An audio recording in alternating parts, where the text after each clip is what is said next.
The year is 1919. World War I, the war to end all wars, has just ended. Europe is in ruins, millions are dead, empires have crumbled. The Treaty of Versailles, meant to ensure peace, has instead sown the seeds of resentment and anger. In this cauldron of despair, a new fire is about to ignite. A fire that will consume all of Europe and plunge the world into another, even more terrible war. At the heart of this fire is a man from a small Austrian town, a man with a twisted vision and a burning desire for power. His name is Adolf Hitler. This is the story of his rise to power. Adolf Hitler was born in 1889 in Braunau am Inn, a small town on the border of Austria and Germany. His father was a customs official, a strict man who dreamed of his son following in his footsteps. But young Adolf had other ideas. From a young age, Hitler showed a talent for art. He dreamed of becoming a painter, of capturing the world's beauty on canvas. His father, however, saw no future in art. He wanted his son to have a respectable profession. This clash of wills would mark Hitler's early life. He would rebel against his father, rejecting authority and clinging to his artistic ambitions. But his dreams of becoming a painter would be shattered when he was rejected twice by the Vienna Academy of Fine Arts. Dejected and adrift, Hitler found himself in Vienna, the capital of the Austro-Hungarian Empire. It was a city of grandeur and beauty, but also of poverty and social unrest. Hitler, penniless and without prospects, drifted from one menial job to another. It was in the slums of Vienna that Hitler encountered the dark underbelly of the city. He was exposed to extreme nationalism, anti-Semitism, and racism, ideas that found fertile ground in his frustrated and angry mind. Vienna became Hitler's crucible, shaping his worldview and igniting the flames of hatred that would eventually consume the world. He came to believe that the Jews were the root of all evil, responsible for Germany's economic woes and social ills. When World War I broke out in 1914, Hitler saw it as an opportunity. He volunteered for the German army, eager to prove his worth and fight for the fatherland. He served with distinction, earning the Iron Cross for bravery.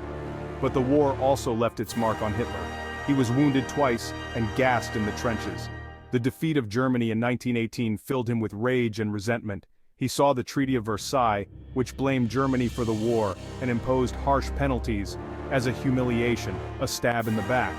Hitler was convinced that Germany had been betrayed by its own leaders, by the weak and corrupt politicians who had surrendered to the Allies. He vowed to avenge this betrayal and restore Germany to its former glory. Section 5. From beer halls to swastikas, the birth of a party. After the war, Hitler returned to Munich, a city still reeling from Germany's defeat. He joined a small fringe political party, the German Workers' Party.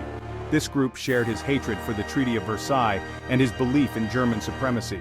Hitler quickly rose through the ranks of the party, his fiery speeches and charismatic personality drawing in disgruntled veterans and others who felt betrayed by the government. He renamed the party the National Socialist German Workers' Party, or Nazi Party for short, and adopted the swastika as its symbol.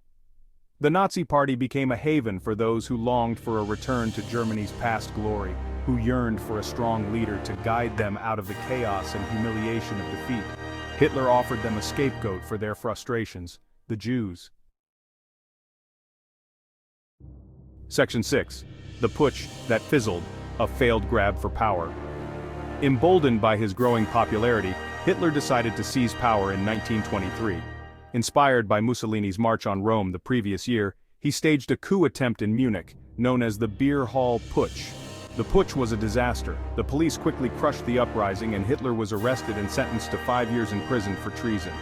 The Nazi Party was banned, its dreams of power seemingly dashed. But the failed putsch proved to be a turning point for Hitler. It made him realize that he could not seize power through force alone.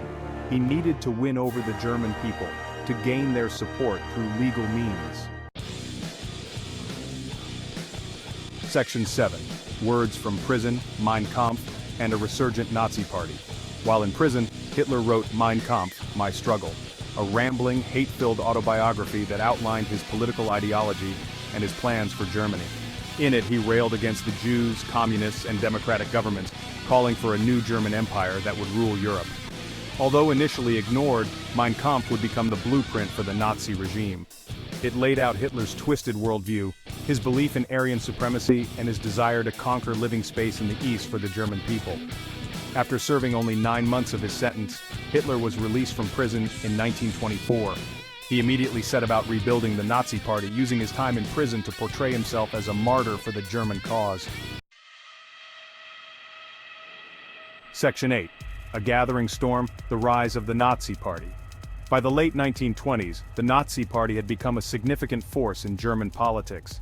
The Great Depression, which hit Germany particularly hard, played into Hitler's hands. Millions of Germans, unemployed and desperate, were drawn to his message of hate and his promises of economic recovery. Hitler offered simple solutions to complex problems, blaming the Jews, communists, and other enemies of the state for Germany's woes. He promised to restore Germany to its former glory, to create a new Reich that would last 1,000 years. The stage was set for Hitler's final push for power. The world watched, oblivious to the storm that was about to break. Part 2 coming soon.